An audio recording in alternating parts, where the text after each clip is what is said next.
India alliance की coordination committee की बैठक आज दिल्ली में होनी है। कहा यह जा रहा है कि यहां से रणनीति बनाई जाएगी कि कैसे बीजेपी सरकार को आगामी चुनावों में चुनौती दी जाए। हमारे साथ मौजूद हैं जेडीयू के मुख्य राष्ट्रीय प्रवक्ता केसी त्यागी साहब। सर, आज एक अहम बैठक आप लोगों के लिहाज से क्या कुछ तय होना है?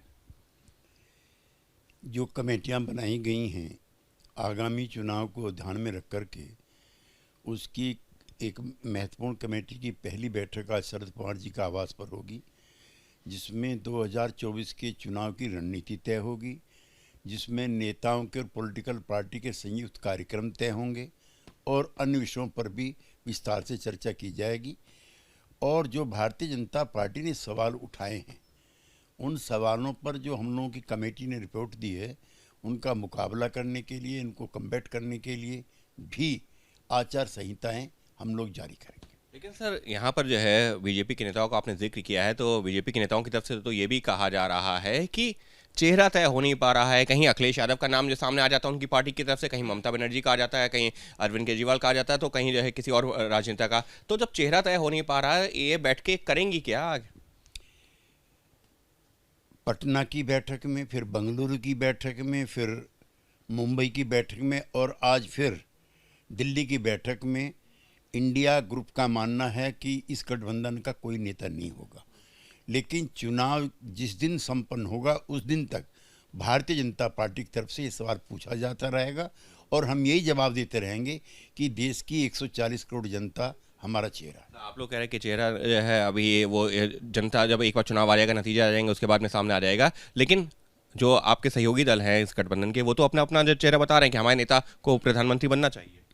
ये कोई एक व्यक्ति की पार्टी नहीं है, ये विभिन्न राजनीतिक दलों का गठबंधन है, जिसमें शरद पवार जी के लंबे अनुभव हैं, ममता जी के, नीतीश कुमार जी के, 3-4 तो ऐसे बड़े नेता हैं जो कई कई साल मुख्यमंत्री रह चुके हैं, जैसे नरेंद्र मोदी जी रहे, जैसे मुरारजी भाई रहे, जैसे पीवी नरसिम्हा राव रहे, एच.डी. देवेगौड़ा रहे, चौधरी चरण सिंह रहे, वीपी सिंह रहे।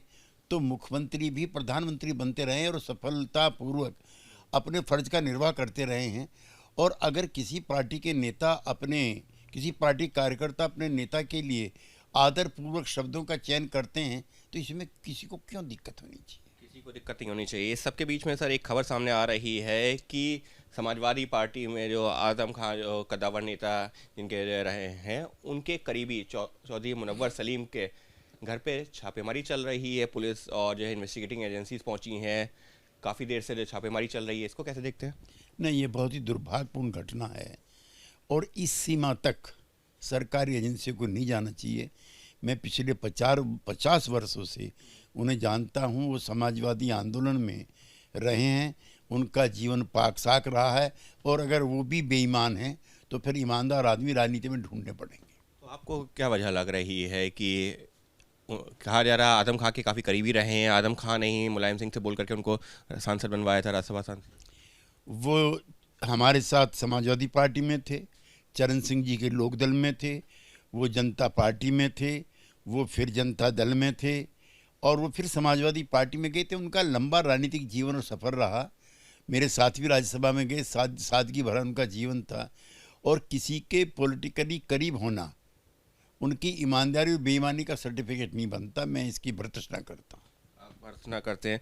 सर, एक सवाल ये भी खड़ा हो रहा है, संसद का जो है विशेष सत्र जिसको लेकर के आप लोग कह रहे हैं कि एजेंडा जो बताया जाना चाहिए, अब नई बिल्डिंग में होगा, ये जानकारी साफ हो गई है। अब तो ये भी जानकारी आ गई है कि जो सालों से जो संसद से जुड़े हुए लोग थे, जो कर्मचारी थे, उनका जो ड्रेस कोड था वो भी बदला गया है और नई संसद में जो भी सत्र होगा। कई चीज़ें दुर्भाग्यपूर्ण हो रही। भारतीय जनता पार्टी सबसे बड़ी पार्टी है, उसके नेता बहुत लोकप्रिय नेता हैं, लेकिन कर्मचारियों की वेशभूषा पर पार्टी का चुनाव चिन्ह चिपकाने की क्या जरूरत है? प्रधानमंत्री बहुत लोकप्रिय हैं, मैं चाहता हूं उनकी 100 वर्ष उम्र हो, उनके जन्मदिन पर इस तरह के कार्यक्रम आयोजित किए जा रहे हैं जैसे कभी राजा रानियों और महाराजाओं के या नवाबों के जन्मदिन पर होते थे। ये हमारी समाजवादी और इवन जनसंघ की जो राजनीति थी उसके अनुकूल नहीं है। लेकिन सर, आप कह रहे हैं कि कमल का फूल वो तो राष्ट्रीय फूल भी है ना, क्योंकि जब G20 के लोगों पर वो फूल आया था, आप लोगों ने सवाल उठाए थे, तो बीजेपी की तरफ से यही कहा गया था कि राष्ट्रीय फूल भी तो है हमारा, कमल का फूल, सिर्फ बीजेपी का चुनाव चिन्ह नहीं है। अगर कमल के फूल पर भारतीय जनता पार्टी को ऐतराज नहीं है तो इंडिया शब्द पे क्यों है? इंडिया दैट इज भारत भी कॉन्स्टिट्यूशन का हिस्सा है।